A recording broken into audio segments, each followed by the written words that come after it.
Correcto, entonces hoy corresponde continuar el estudio del Evangelio de Mateo y nos habíamos quedado en el capítulo 12 hasta el versículo 8, ¿sí? Y lo que corresponde es de la sección que está del versículo 9 hasta el 14 y si podemos avanzar hasta el 21 estaría estupendo.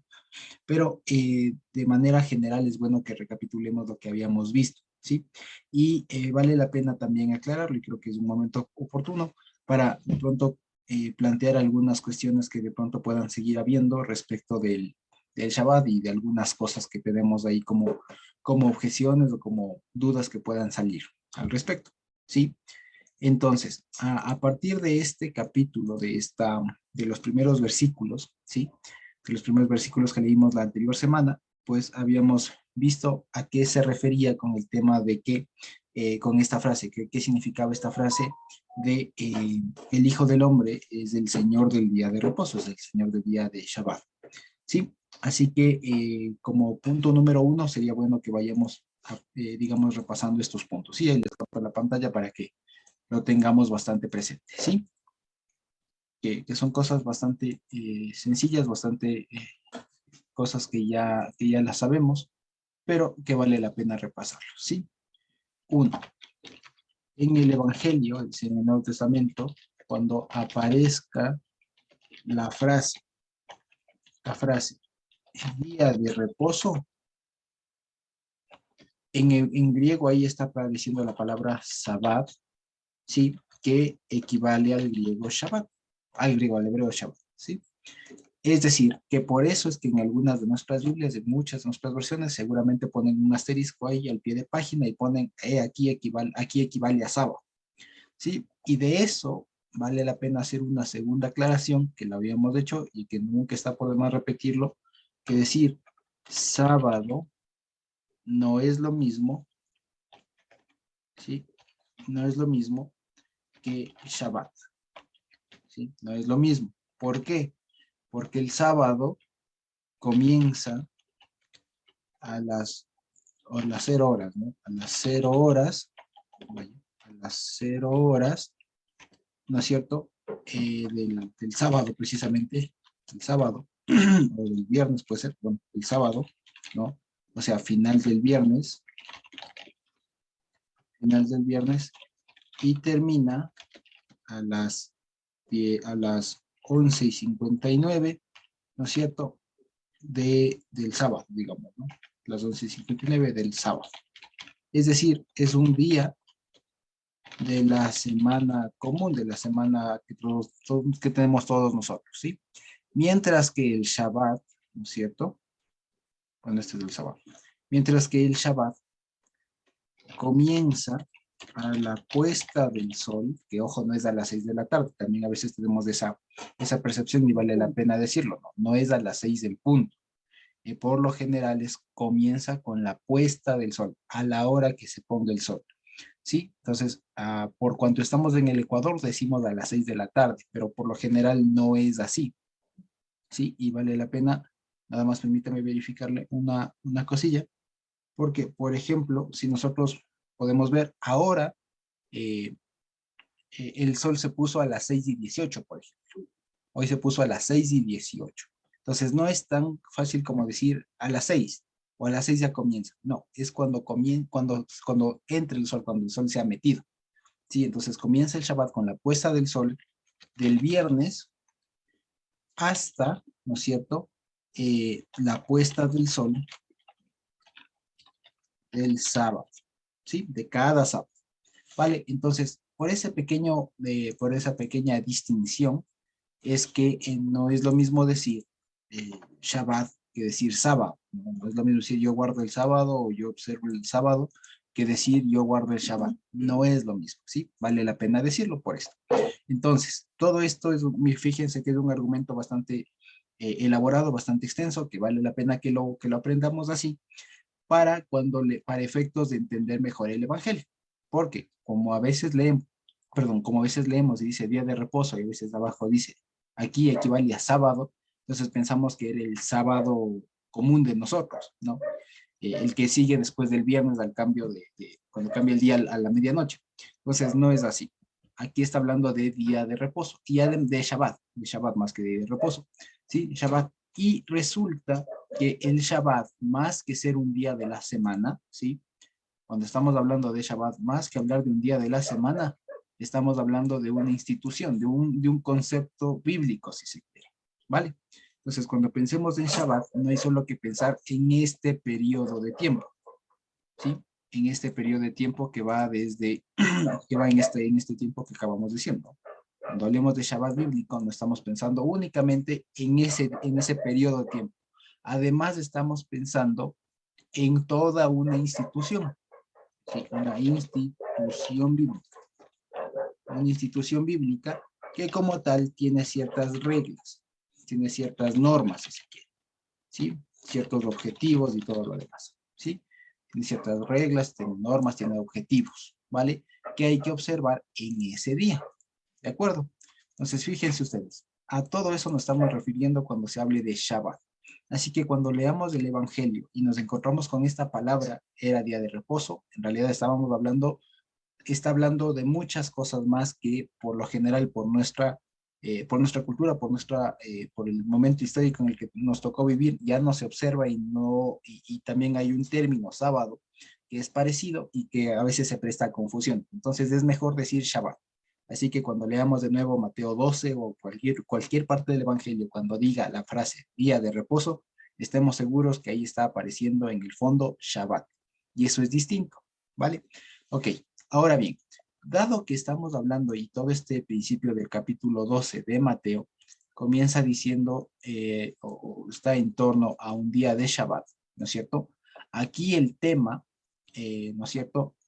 Habíamos hablado que el, el, el, el, el, de lo que están hablando, ¿no es cierto? El tema de conversación, ¿no es cierto? El tema de conversación en este Mateo 12, ¿no es cierto? En Mateo 12, ¿sobre qué era? ¿Quién se acuerda? ¿De qué están hablando en Mateo 12? ¿Alguien se acuerda? Por ahí. ¿De lo que comieron? ¿No? Exacto, de la licitud. Exacto, de si era lícito, de la licitud. El tema era la licitud, es decir, si estaba contemplado en la ley. ¿Sí? Vale. Ese era el objetivo, ese era el tópico, de eso estaban conversando. Ojo, de eso estaban conversando. Y esto hay que hacer mucho énfasis porque eso nos da muchos argumentos cuando a veces hermanos cristianos con toda la buena intención nos llevan a este pasaje, o es más, al final de ese pasaje, y lo que nos dicen es, no, es que Cristo es el Señor del sábado, y a veces no se entiende muy bien. Y se piensa a partir de esa afirmación de que el Señor o el Hijo del Hombre, Jesús, es el Señor del día de Shabbat, se piensa que con eso se abolió el Shabbat. Y resulta que de eso no estaban hablando. ¿Sí? Entonces, tener este puntito aquí en la mente es importantísimo para esta parte que vimos la anterior semana y para lo que vamos a leer en un ratito. Entonces, ¿están hablando de qué? De la licitud. ¿De qué estaba permitido hacer en día de Shabbat? ¿Cierto? De la licitud de las actividades, por decirlo, de las actividades, ¿cierto? Que estaban permitidas o contempladas en la ley, ¿sí? Y eso nos da desde ya una pauta para saber de qué no estaban hablando. Entonces, ¿de qué no estaban hablando? Ya lo hemos dicho, ¿no? Si se debe o no observar Shabbat. De eso no estaban hablando. ¿Sí? Vale la pena decirlo y lo repetimos una vez más. En Mateo 12 no se está hablando de si se debe o no observar Shabbat. Por lo tanto, la conclusión que el Señor hace de que el Hijo del Hombre es el Señor del Shabbat no debe entenderse de que ahora Él, en su soberanía, dispuso que ya no se observe más del día de Shabbat. ¿Por qué? Porque no están hablando de eso, así de sencillo. Y de pronto, el concluir, aun si de pronto nos admitieran, por así decirlo, que sí, es verdad, están hablando de la licitud de las actividades y demás, pero cuando llegan a la conclusión de que Jesús es el Señor del día de Shabbat, terminan, digamos, afirmando o se concluye, así sin más, que no se debe observar el día de Shabbat, estamos frente a un problema de que no se ha comprendido bien el asunto. Así que comprender esto último, esto que estamos viendo aquí, es importantísimo. ¿De qué están conversando? Y créanme, esto nos podemos hacer, perdón, esta pregunta es importantísima que nos hagamos siempre que nos encontremos con estos versículos controversiales, como este, ¿no? De el Señor es del, Jesús es del Señor del día de reposo. Y algunas otras de algunas frases de este tipo, por lo general, tienen este problema, de que a veces son conclusiones que se dieron a partir de un diálogo anterior y que por no leerse o por no considerarse el diálogo anterior, sino solo considerar esa conclusión, se sacaron a partir de esa conclusión muchas otras interpretaciones, conclusiones y deducciones, pero que no tienen que ver con el contexto. Así que siempre es bueno que cuando revisemos estos pasajes, nos remitamos al contexto, leamos y nos preguntemos, más allá de leer, nos preguntemos de qué están hablando, cuál es el tema de aquí, cuál es el tema de todo esto, de qué están hablando, ¿sí?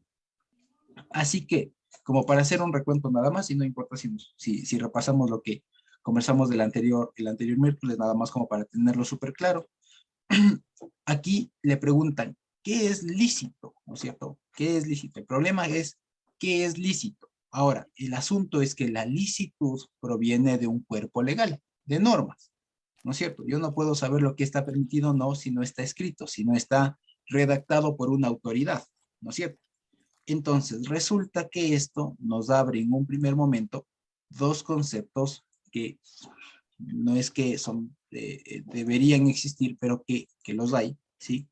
Y esto es la famosa ley escrita y la ley oral, ¿sí? Ley escrita, ¿sí? Y que también hay la ley oral, ¿vale? Entonces, para nosotros, ¿sí? Para nosotros, la única ley que existe es la que fue escrita, ¿sí? Y acordémonos que por ley escrita o por Torah escrita, para nosotros, creyentes en el Señor Yahushua o exhibidores de su fidelidad, ¿no es cierto? Incluye el Antiguo y el Nuevo Testamento. Acordémonos que aquí la palabra ley, la palabra Torah, incluye todo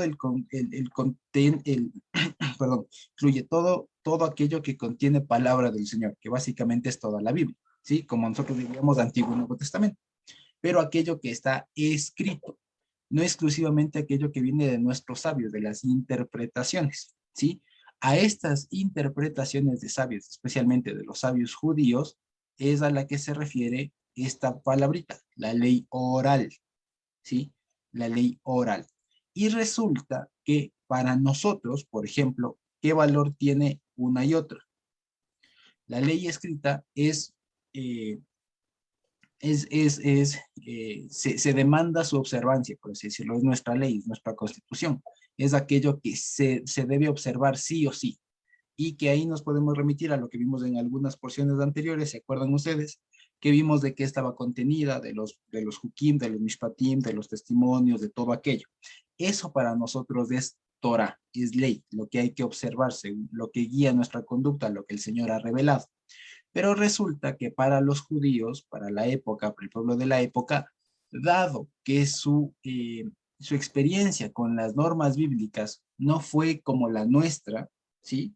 En el sentido de que fue un pueblo que vivió mucha parte de su vida con ello y que tuvieron muchas otras experiencias con eso, tuvieron que hacer interpretaciones de saber qué era qué cosa, cómo se entendía tal o cual mandamiento, a qué se refería realmente cuando se dijo en la Biblia tal o cual cosa, ¿vale? A eso es lo que se denomina la ley oral, ¿vale? Que son básicamente interpretaciones circunstanciales, ¿sí? De pasajes bíblicos, ¿sí? La ley oral no son otras cosas que interpretaciones circunstanciales de pasajes bíblicos, ¿sí? En principio, ¿sí? Si ustedes quieren un concepto así muy amplio de lo que es la ley oral, son eso, son interpretaciones circunstanciales de pasajes bíblicos, pero que se fundamentan en la sabiduría y, si se quiere, revelación de Dios, ¿sí? Esa es la característica de la ley oral. no es ley oral solo porque es ley oral, sino porque en el fondo apelan a una sabiduría y revelación divina, que solo la contienen o la alcanzan o la tienen los sabios de la época. ¿Sí? Eso es el tema. Ahora, resulta que estas interpretaciones, como toda interpretación, tiene precisamente tiene esta característica, ¿sí? Y esto es lo que les quería comentar también ayer, digamos, del miércoles pasado, que las interpretaciones son circunstanciales, ¿sí? Es decir, se ha de entender o se va entendiendo la palabra, una norma, un pasaje bíblico, un mandamiento, un pasaje bíblico se va entendiendo y se va revelando, si se quiere, de acuerdo a las circunstancias, de acuerdo a las circunstancias del pueblo, de acuerdo a las circunstancias que nos toque vivir. Y por eso es que las interpretaciones son dinámicas, no son escritas en piedra, no son escritas en algo rígido, no digamos, no son las mismas de siempre, ¿vale? Porque las circunstancias del pueblo, nuestras vivencias, nuestras experiencias y demás, hacen que toque adaptar lo que está escrito. Y por eso es complicado que una interpretación se haga ley, ¿vale? En el término, en el ámbito bíblico, ¿sí? O que se considere así a ciegas como ley, por ese mismo carácter circunstancial, ¿sí? Vale. Porque incluso debido a las circunstancias, en algunos momentos se termina, por ejemplo, se puede suspender la observancia de algún mandamiento, que es, por ejemplo, lo que a propósito de la circuncisión habla, por ejemplo, Pablo, ¿no? A los Corintios, y le dice, bueno, por último, el que quiere circuncidarse, circuncídese, y el que no, no, pero observe mandamientos. Entonces, ahí cualquiera diría, miren, Pablo está diciendo que no se circunciden, y no es así, es una interpretación circunstancial de la época, ¿vale? Y que pasado esa circunstancia, ¿sí? Esa circunstancia, entonces ese momento histórico, lo que detonó eso, puede volverse a otra realidad o se pasa a otra realidad en la que se debe aplicar el mandamiento de una forma anterior o de pronto adecuarla a la nueva vivencia. Vale, es como por ejemplo, la Torah no contempló, digamos, o cuando, más dicho, cuando fue expedida, cuando Dios dio la Torah, no había internet, no había wifi, no había ni electricidad, me explico, no había no había Zoom, ¿vale? Entonces, por ejemplo, si le tenemos la interpretación rígida de que hay que congregarse, por ejemplo, en un momento sin Zoom y sin todo, la congregación, el congregarse, el unirse al pueblo, ¿cómo se entendía? Físicamente. Pero por la pandemia, por todas estas cosas, ¿cómo le hemos entendido el congregarse? Juntarse en el estudio, por ejemplo, por Zoom, y estamos congregados, me explico. Pero, por ejemplo, pasando estas circunstancias de pandemia, de paros y de todo aquello, ¿no es cierto? Fíjense ustedes, ¿qué pasa? Podemos volver o adecuarle. Por ejemplo, podemos hacer una cosa mixta. ¿Me explico? Algo que no había antes. Y con eso estamos observando el mandamiento. Pero, por ejemplo, no podría decir yo, no, la reunión tiene que ser siempre física. Y si no es física, no es reunión, estamos pecando. Eso no se puede decir. ¿Vale? Entonces, fíjense ustedes, a eso van las interpretaciones y eso quería decir que son circunstanciales, porque las circunstancias precisamente son lo que detonan las interpretaciones, porque a pesar de que un mandamiento puede ser extremadamente claro, algo puede pasar que no se sabe qué hacer. Y en ese momento es cuando se debe interpretar, digamos, y solo al menos, y solamente aquellas personas que Dios ha escogido, que son los líderes, etcétera, pueden interpretar la ley, pueden interpretar, digamos, los mandamientos del Señor con la guía del Señor, a fin de hacer viable el mandamiento y que la palabra no se transgreda, ¿no es cierto? Y además facilitar la vida de las personas, ¿vale? Para eso es básicamente la interpretación. Ahora, resulta que para estas interpretaciones así, digamos, en el fondo las interpretaciones tienen este objetivo, ¿no? El procurar que la ley escrita se observe y también que la gente pueda vivir, básicamente, que sea llevable, que sea llevadera la observancia de la ley. Para eso están las interpretaciones. Pero resulta que a veces, y en la época del Señor Jesús como hasta ahora, no todos interpretaban de acuerdo a la voluntad del Señor, sino que interpretaban, como diría el apóstol Pablo, de acuerdo a sabidurías humanas. ¿Sí? Entonces interpretaban no de acuerdo a lo que el Señor dice o porque Dios inspiraba, sino porque era lo que les parecía, ¿sí? Y de ahí se va precisamente a lo que muchos temen en el mundo, al menos les hablo desde el derecho, de que se interprete la ley, por ejemplo, porque la interpretación hasta cierto punto en lo humano es subjetiva. Entonces, si es que yo soy muy riguroso, muy ritualista, etcétera, voy a tener una interpretación tendiente a eso, pero en cambio, si soy una persona que es más progre, etcétera, pues tendré ese tipo de interpretaciones. Y por eso es que a veces se le tiene miedo.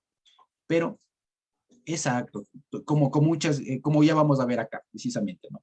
Entonces, a eso es a lo que se le tiene miedo. Y precisamente, por ejemplo, para que ustedes tengan noticia de esto, a la época del Señor Jesús, unas décadas antes, unos años antes, vivieron los dos famosos pares, un par de la época, que eran el famoso Gilel y Shammai, ¿vale? Que eran dos escuelas de fariseos. Los dos eran fariseos, eran dos escuelas. Gilel, de hecho, va a ser el abuelo de Gamaliel, de quien estudió Pablo. Sí, pero Shammai era una escuela muy rígida, más estricta en el observamiento, en la observación de los mandamientos, de la conducta de la gente, mientras que Gilel era un poco más abierto. Y resulta que esto cuenta el Talmud, cuenta la Mishnah, de que en algún momento hubo dos interpretaciones, digamos, no tan contrarias, pero que sí eran complicadas de decir cuál mismo es, una de Hillel y la otra de Shammai. Entonces dice y relata que de pronto hubo una voz del cielo, ¿no? Y que dijo, ambas interpretaciones son correctas, pero para motivos de aplicación, aplíquese la de Hillel. ¿Ya? Eso dice la tradición, ojo, eso dice la tradición. ¿No? Entonces, fíjense ustedes, lo que quiero decir es, ese es el problema de las interpretaciones cuando no se hace de manera guiada por el Espíritu Santo. Sí, porque se termina o se puede terminar interpretando de acuerdo a mis convicciones, de acuerdo a mi forma de ser, de acuerdo a la forma de la persona de ver el mundo. ¿Sí? Entonces, básicamente es eso. Ahora, todas estas características tiene esta interpretación oral, que vale la pena decirlo y entre paréntesis. Esto cabe para toda interpretación que la gente entienda o que el pueblo entienda como ley. ¿Por qué? Porque a veces pensamos que estas interpretaciones o estas leyes orales habían solo en la época del Señor Jesús o se les aplica más al lado judío, pero resulta que no. Hay muchas interpretaciones que también tienen este carácter de ley, ¿no es cierto? No como ley, pero tienen este carácter de ser así, tajante, ¿no? Y que también, digamos, subsisten hasta nuestro tiempo. Lo que para nosotros ya no se llama o no le conocimos como ley oral, pero en cambio se les conoce como las doctrinas de la iglesia o como los famosos dogmas, ¿sí? A eso también se le podría encajar dentro de interpretaciones de pasajes bíblicos que se fundamentan en la sabiduría o revelación de Dios a la persona y que se le entiende como la única persona que entendió ese pasaje de la Biblia en ese momento y a partir de ahí se trabajó y se vivió, ¿sí? Entonces, esto lo que quiero decir es que estas interpretaciones y esta forma de ver las interpretaciones, no tanto la palabra, sino las interpretaciones como algo tajante, no es solo de los judíos, pasa en todo lado. Por eso es que, si ustedes de pronto recuerdan, es que en muchas congregaciones, por ejemplo, se ve mal que las mujeres se maquillen o vistan de determinada manera, ¿sí? Las faldas largas y todo aquello, el maquillaje o cosas por el estilo, o que el hombre solo vaya con terno y si no va con terno no se sube al púlpito, todo aquello. Eso, por ejemplo, también es ley oral. No es judía, es cristiano, pero es ley oral. Y tiene la misma característica de que si es que alguien inobserva eso, ¿no es cierto? Está inobservando una tradición, una interpretación, pero seguramente habrá que ver si es que la inobservancia de la tradición también genera la transgresión del mandamiento escrito, ¿vale? Y eso es a lo que va. Entonces, fíjense, podemos decir, ¿se acuerdan que habíamos visto esto? ¿No? Entonces, nada más quería aplicar, digamos, explicar un poco mejor esto para que podamos ampliar nuestro panorama y veamos toda la realidad como es, porque aquí el Evangelio precisamente nos relata digamos, los encuentros que tuvo el Señor Jesús con la gente de la época. Si es que hoy viniera, tendría seguramente conversaciones similares con los líderes que hay. Y también les diría lo mismo, ustedes dicen tal cosa, pero resulta que está escrito otra cosa. Sí, ustedes creen tal cosa, pero está escrito otra, y así, ¿vale? El tema de las interpretaciones. Ahora, a eso hablamos precisamente de licitud, ¿sí? Volvamos al tema de la licitud, ¿sí? La licitud de las actividades. Entonces, ¿qué es lícito para el Señor? Lo que está escrito, ¿sí? Lo que está escrito. Y aquí fíjense ustedes que esto de la licitud es un diálogo bastante profundo y bastante técnico, que por eso es recomendable que no se encargue a cualquier persona, porque esto no es cuestión de tener una buena, digamos, de tener ¿cómo se dice? De tener una buena intención. No, aquí no se trata tanto de tener buenas intenciones, sino de ser guiado por el Señor y conocer también la palabra. Porque si no se conoce la palabra y si no se está lleno del Espíritu, se podrá tener toda la buena intención, pero se puede terminar con una interpretación o con una decisión un poco complicada. Y si nosotros nos fijamos aquí, este diálogo que está teniendo aquí el Señor Jesús en el versículo 3, y si pasamos ya mismo lo leemos hasta el versículo 14, que relata esto, pues hay una conversación súper técnica, ¿sí? Que no la quiero complejizar mucho ahora, pero sí vale la pena que lo sepamos. Aquí el Señor está hablando como legislador, ¿sí? Porque eso a la final es lo que significa la frase esta, de que el Señor, el Hijo del Hombre, es es del Señor del día de Shabbat, es decir, Él es el legislador. Y se acuerdan ustedes que ese es un nombre del Mesías que está en el Antiguo Testamento, el Mejoquec, el legislador. ¿Se acuerdan ustedes que dijo precisamente Jacob cuando estaba dando las bendiciones a sus hijos, le dijo que de Judá saldrá el legislador, el Mejoquec? Entonces, él está hablando aquí, el Señor Jesús está hablando como el legislador, como el que emitió la norma, como el que emitió el mandamiento, y los otros están hablando como aquellos que interpretaron como pudieron. Entonces, ese es el diálogo que está haciendo aquí. El uno está hablando como el que sabe qué quiso decir con lo que puso, y los otros están hablando desde lo que entendieron, ¿sí? Con muy buena intención, lo que sea, pero se están hablando desde una interpretación. Y por eso el diálogo es bastante, digamos, técnico, bastante rico, ¿sí? Por eso cuando los fariseos le dicen al Señor, que era un maestro, le consideraban un maestro, ¿no es cierto? Le dicen, oye, tus discípulos están haciendo lo que no les es lícito en el día de reposo porque estaban espigando, estaban arrancando espigas, y para ellos la interpretación era que arrancar, cosechar, era una actividad prohibida dentro del Shabbat. El Señor les dice, ah, ¿en serio? O sea, ustedes están creyendo que por transgredir una interpretación, una tradición suya, están transgrediendo el mandamiento, ¿sí? Pero el Señor les pone, en cambio, momentos, les pone otros ejemplos, el tema de David y el tema de, ¿cuál era? Y el tema de los sacerdotes en el Shabbat, ¿cierto? En el templo, les pone dos ejemplos bíblicos de personas que habrían transgredido un mandamiento, pero en realidad no lo hicieron. Entonces, fíjense, por eso les decía, la discusión aquí es bastante técnica. Ellos están pensando que por transgredir una interpretación, se transgredió automáticamente el mandamiento. Y el Señor Jesús le dice, no, señores, no es tan sencillo. Fíjense que hay momentos en donde incluso se puede, o a veces ha pasado que se transgredió un mandamiento, pero en realidad no se transgredió el mandamiento, porque hay otra cosa más grande. Y eso es a lo que se refería precisamente, ¿no? Que algo más grande que el templo hay, ¿sí? Porque acuérdense, ¿sí?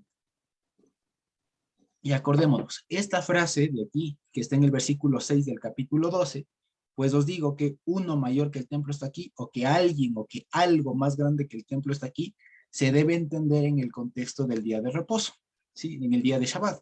Porque acuérdense que las actividades que están prohibidas según el judaísmo, según la interpretación de los judíos, de las actividades que están prohibidas en el día de Shabbat, parten de lo que se hacía o de lo que se hizo para elaborar o para construir el tabernáculo. ¿Sí? Y por tabernáculo entiéndase después del templo. Entonces, cuando el Señor Jesús está hablando de esto aquí, les dice, oigan, es que aquí estamos hablando de algo que trasciende el templo, ¿sí? De lo que se hace en el templo.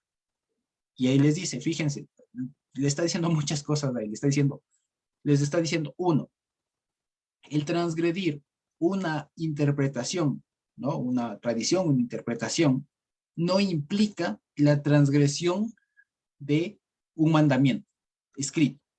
Y por otro lado, habrá casos, y esto ¿por qué? ¿No es cierto? ¿Por qué le dirían? porque incluso hay casos, y aquí les pone dos, de que gente o personas hacen cosas o hicieron cosas que técnicamente están prohibidos, pero que se justifican por un bien mayor. Y esto nos enseña el dinamismo que hay en la Torah, el dinamismo que hay en las normas que el Señor dio, ¿sí? Por eso es que una de las cosas que el Señor eh, le molestan, por así decirlo, no, le hacen ruido, es que sea muy formalista. Y créanme que una persona o alguien formalista lo que va a terminar haciendo es entorpecer el fluir de la gente, el fluir de un proceso, el fluir de las cosas, ¿sí? ¿Por qué? Porque cuando se aferra uno mucho a la forma, a lo que está escrito, es que aquí dices, que es que aquí dices, que aquí y tal, y no ve el panorama más amplio como ahora lo estamos viendo, entonces precisamente no puede o está limitado en apreciar estas particularidades que se pueden dar y que salen de esa aplicación estrictísima de algo que está escrito, de algo que fue interpretado. Así que lo que el Señor aquí está diciendo es, hay que ser bastante lógicos, hay que ser bastante racionales, hay que ser bastante abiertos. Una interpretación no es ley, es interpretación, ¿sí? Habrá interpretaciones correctas, eso no se quita, ¿no? Habrá interpretaciones adecuadas, correctas, pero el transgredir una interpretación no implica transgredir el mandamiento escrito. ¿Por qué? Porque incluso ha habido casos en donde, habiendo el mandamiento escrito, gente la ha transgredido, pero no se le cuenta como pecado por cuanto están haciendo algo más grande que eso. Así de sencillo, ¿sí? Ese es el razonamiento que está aquí. Y esto, ¿con qué autoridad la dice el Señor Jesús? Imagínense ustedes que también es algo bien paradójico. El Señor Jesús, si bien para nosotros es Dios y tal, y entendemos aquello, pero ahora fíjense ustedes cómo le comprendían o cómo le percibían los fariseos de la época. Dirían, ¿y este quién es? ¿No? ¿Este dónde tiene letras? Que se acuerdan que incluso le dijeron así, ¿no? ¿Y este de dónde tiene letras?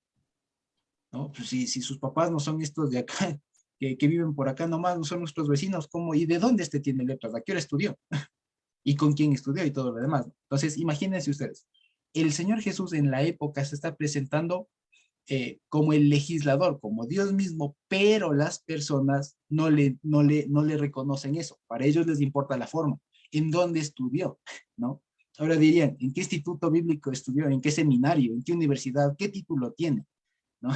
Entonces, fíjense ustedes también para qué, y esto nos hace precisamente ampliar nuestra perspectiva del mundo bíblico, porque acuérdense, no todos los apóstoles tuvieron estudios formales, bíblicos, ¿no? Acuérdense, Pedro era pescador, Juan era pescador, o sea, gente del vulgo hablando así, ¿no? Gente que no tenía ninguna preparación, que tal vez sabían leer y escribir así de lo básico, pero eso no es excusa para ya desacreditar a alguien, ¿sí? Así que, digamos, aquí el Señor Jesús está hablando como legislador, pero para ellos sería un golpe muy fuerte que alguien que no tenga estudios formales les diga las cosas como son. ¿Sí? Entonces, eso pasó acá con el Señor Jesús. Y además les va a presentar, ahora sí, yendo al tema, ¿no es cierto? Podemos leer el versículo 9, ¿sí? Entonces, fíjense ustedes que fue importantísimo hacer todo este recuento, ¿sí? ¿Sí? ¿Vale? Entonces, antes de pasar al versículo 9, quizá haya preguntas,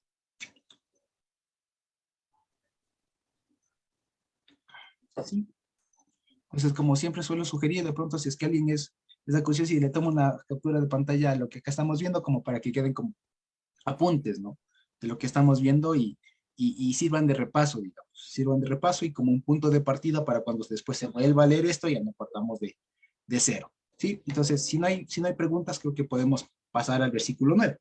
Entonces dice, pasando de allí, vino a la sinagoga de ellos, ¿vale? Entonces, una vez más le vemos al Señor Jesús entrando a una sinagoga, ¿sí? Entonces, estaba en el camino y entra a la sinagoga porque era día de reposo, era día de Shabbat, y en Shabbat se lee la Torá y se leía la Torá en la sinagoga porque era el único lugar en donde había, ¿sí? Y dice el versículo 10. Y aquí había uno que tenía seca una mano y preguntaron a Jesús para poder acusarlo. ¿Es lícito sanar en el Shabbat? Es lícito, y fíjense, ¿no? Vuelve a preguntar, ¿es lícito? Porque claro, ya les vino callando en el camino, les hizo pensar en el camino, y ahora le ponen algo más práctico. ¿Es lícito sanar? ¿Sí? Y aquí hay muchas lecturas de esto. una vez más vuelven al tema de la licitud. Y una de las interpretaciones es que, claro, el sanar no era solamente visto como sanar, sino como una actividad lucrativa. Es decir, iba a cobrar por la sanada, ¿no? Iba a trabajar. Es decir, yo te sano y cuesta tanto. ¿Sí? Por eso le dice, es lícito sanar en Shabbat, ¿sí? Porque acuérdense que para los judíos de la época no estaba desatado todavía, para esa época no estaba desatado el Ruach HaKodesh, entonces el hacer milagros y tal no era algo común. Y lo más digamos, normal era ir al médico, ¿sí? Además, y todo aquello. Entonces, para ellos el sanar estaba muy relacionado con el trabajar. Entonces, lo que le están diciendo es, oye, vas a trabajar en día de Shabbat, o sea, vas a trabajar, vas a cobrar, vas a ganar algo, ¿no? Y él les dijo, y miren ustedes cómo les hace pensar el Señor Jesús. Y aquí nos hace precisamente ver el tema, ¿sí? Ellos le vieron el sanar como trabajo, pero el Señor Jesús les dice, no señores, no es así. Y les hace pensar. Y les dice, ¿qué hombre habrá de ustedes que tenga una oveja y si ésta cayera en un hueco en el día de reposo, en Shabbat, no le echa mano y la levanta? ¿Sí? Pues, ¿cuánto más vale un hombre que una oveja? Por consiguiente, es lícito hacer el bien en los días de Shabbat. Entonces, fíjense ustedes, aquí es un razonamiento sumamente complejo y aquí está precisamente aplicando una regla de interpretación que es del Calva-Homer o que es del pensamiento a fortiori, ¿sí? Que es el cuanto más. O sea, si una norma vale para algo chiquito, ¿cuánto más para algo más grande? Entonces aquí les plantea el ejemplo. Ustedes que son agrícolas, que tienen que supervivir que tienen que sobrevivir porque son esclavos y están en una situación que no les da holgura económica, así que si por más día de Shabbat que sea, se les cae una oveja en el hueco, ¿acaso no extienden la mano? Y eso es muy importante por el tema de extender, de cargar, todo aquello que eran actividades también prohibidas en Shabbat para ellos. Coger, agarrar todo eso, cargar, levantarle, o sea, el tema de salir de la casa y todo aquello. Entonces, estaba yendo con un montón de interpretaciones. Y él les dice, les hace pensar, ¿acaso ustedes no están haciendo el bien? No están pensando en réditos. Están pensando en que la ovejita se cayó y hay que salvarle a la oveja. ¿Sí? Y entonces el Señor les dice, si ustedes, y si se dan cuenta que esto es lícito hacer por una oveja, ¿cuánto más por un ser humano? Ese es el razonamiento del calvajón, ¿sí? Ligero pesado, que es el a fortiori, el cuánto más. ¿Sí? ¿Cuánto más un ser humano? Entonces, si por una oveja es permitido o es lícito, es decir, no hace ruido que la persona vaya y haga cosas, ¿cuánto más una persona? Así que aquí no estamos hablando, les diría el Señor Jesús, no estamos hablando de trabajar, de ganar rédito, aquí estoy haciendo el bien. Y ustedes saben, y les diría, ¿no? Que en la Torah está escrito que para el límite no hay bien. Para el bien no hay límite, dije al revés. Para el bien no hay límite. ¿Sí? Que para el bien no hay límite. Así que el día de Shabbat es el propicio para hacer el bien y no hay que pensar en réditos, ¿sí? Es decir, en últimas, un médico puede sanar y no cobrar. ¿Me explico? Porque para el bien no hay límite, ¿sí? O exacto, o puede, por último, si le dan algo, puede destinarlo a otras partes, etcétera, que ya dependerá precisamente de las circunstancias, ¿no? Que ahí va precisamente lo que hablábamos. Entonces, el Señor Jesús les pone, como se dice, ¿no? El punto sobre la I, al decir, ustedes están pensando en sus tradiciones. Por Dios, sálganse un ratito de eso y vean el panorama más grande. Porque las tradiciones, si es bien, las tradiciones, las interpretaciones, si bien ayudan a ver el panorama, pero resulta que sí, si nos enfocamos solamente en las tradiciones, después perdemos de vista el panorama más amplio que abarca un mandamiento, que abarca la Torah, y por fijarnos en esa interpretación concreta, resulta que podemos terminar haciendo más daño del que queremos evitar, ¿no? Entonces, por ejemplo, ¿quién diría lo que estaría diciendo de otra manera el Señor Jesús? Es decir, estaría diciendo más o menos esto. Si yo me apego a su interpretación, resulta que más bien ahí transgredo el día de Shabbat. Porque si me apego a su tradición, no les amo. Y eso es no hacer el bien. Y resulta que hacer el bien está obligado o es mandatorio en el día de Shabbat. Y miren que es otro razonamiento que también está ahí incluido.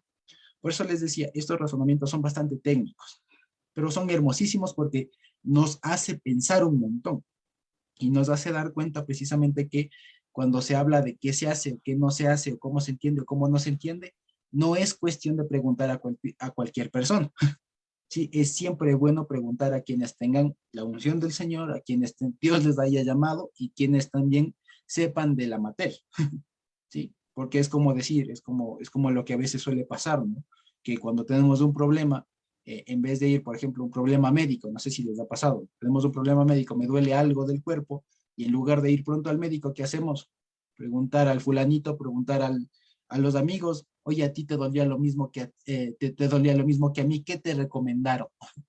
Entonces van, se automedican y después cuando están peor van ahí sí recién al médico.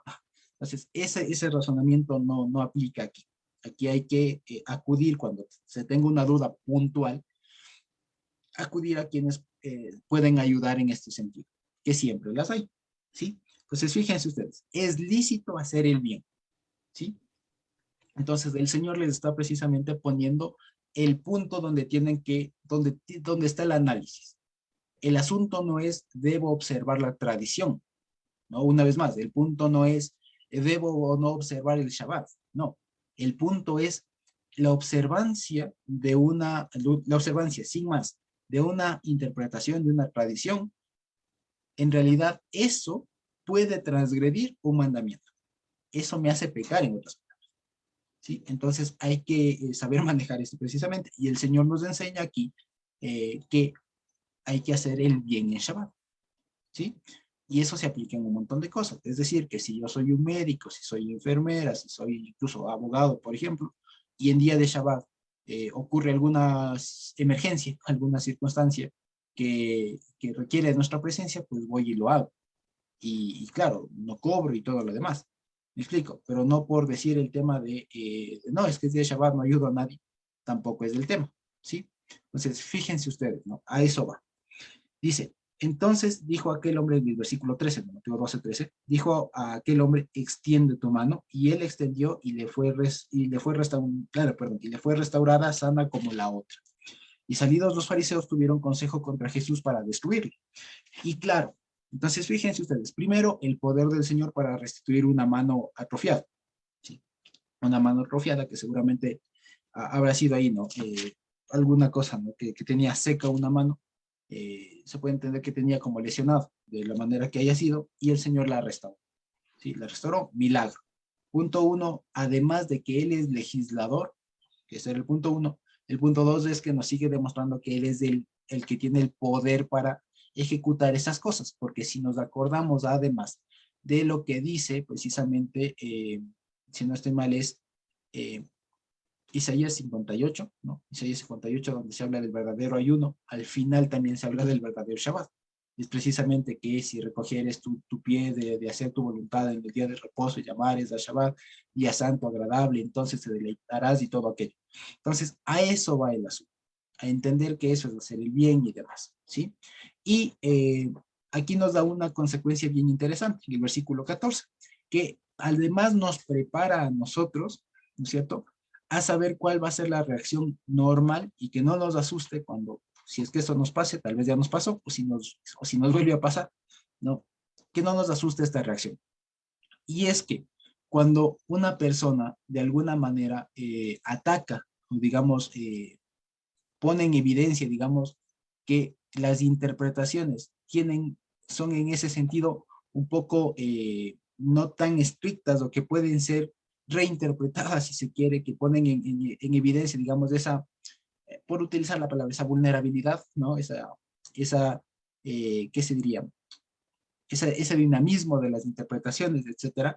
Entonces, lo que se entiende eso por quienes emiten o por quienes defienden sin más las interpretaciones es que se está atentando no contra esa forma, o sea, no ven el problema como nosotros lo vemos, sino que lo ven como un atentado contra la institucionalidad, contra el status quo, ¿sí? Y la consecuencia de eso es que van a tener consejo precisamente de destruirle, como en su momento el Señor Jesús. Porque siendo de otra manera, la reacción normal ante eso sería ¿qué? decir, wow, gracias, gracias Jesús, porque es que en realidad nos abriste la mente. Clarito está, cierto, nosotros estuvimos mal, nuestras tradiciones están mal, estás interpretando bien, pero por cuanto eso les quitaba además el monopolio de la interpretación, que también es una cosa que existe, ¿no? Que solo determinadas personas interpretan o solo determinadas personas y tal, y no legitimadas por el Señor y demás, ¿no es cierto? Entonces, lo que va a hacer, lo que genera es una reacción de este tipo, ¿no? Una reacción de este tipo de, no, a este hay que callarle, a este hay que votarle, a este hay que hacerle de todo, porque está hablando cosas que van en contra de nuestras creencias, en contra de todo, pero no se dan cuenta del problema de fondo. ¿Sí? Así que por esa misma reacción que es natural, ¿sí? Hay que tener bastante tino cuando se hable de esto. Y por lo general, sugerencia ahí es que cuando hablemos de estos temas controversiales, fíjense ustedes que no es tan simple como decir, ah, bueno, no se está hablando así o está mal traducido, cosas por el estilo, sino que estos temas merecen tiempo y a veces lo que nosotros, alguna vez me pasó, quise, quise conversar de estos temas así en el bus o en la calle y no es el mejor momento. Siempre cuando se hable de estos temas es mejor propiciar el espacio en el que se tenga tiempo, se tenga una Biblia, se tenga la suficiente apertura de tal manera que se pueda hacer toda la explicación, porque de esa manera al menos se garantiza que se pueden exponer todos los argumentos. Si no, a veces se puede ir únicamente a las conclusiones y las conclusiones, como sabemos, pueden ser mal interpretadas. Sí, entonces, por ejemplo, de ahí es donde nosotros, con toda esta argumentación, digamos, con todo este estudio que hemos hecho en una hora, podemos saber que, y podemos concluir, ¿no? Que el Señor es del, que Jesús, Yehoshua, es el Señor del Shabbat, implica que Él lo legisló, que Él nos enseña cómo cumplirlo, que Él nos enseña cómo deleitarnos en Él y todo lo demás. Pero si es que nosotros decimos, no, es que sí se debe observar el día de Shabbat, así sin más, lo que nos entenderán muchas otras personas será cualquier otra cosa, menos todo lo que acabamos de decir en la última hora. ¿Sí? Entonces, por eso cuando hablemos de este tema y de cualquier otro que es medio controversial, es bueno procurar que tengamos las circunstancias adecuadas, que se dé el espacio, que se dé el evento y todo lo demás para poder tener ocasión de desarrollar toda la idea. ¿Sí? Y también otra cosa que es bueno que tengamos en cuenta es que sepamos manejar esto, de qué estamos hablando. Porque por lo general, cuando se habla del Shabbat, por ejemplo, ahora nos hemos limitado a esto, pero por lo general, cuando se habla del Shabbat también suele salir el tema de, bueno, y se debe o no se debe observar la ley. Y ese es otro diálogo que merece igual una explicación, digamos, bastante compleja, digamos, compuesta, ¿sí? Entonces, es bueno que también poco a poco vayamos aprendiendo a manejar la conversación, el diálogo, la enseñanza, si se quiere, la conversación, en el punto sobre el que estamos hablando y que no nos lleven por las ramas. ¿Sí? De otra manera, pues no se va a llegar a ningún lado. Así que fíjense ustedes, todo esto, ¿sí? Entonces, ¿qué les parece si lo dejamos hasta ahí? No sé si es que hay alguna otra pregunta. Espero haber sido lo suficientemente claro y si es que y si es que tenemos alguna duda, por favor puedan compartirla.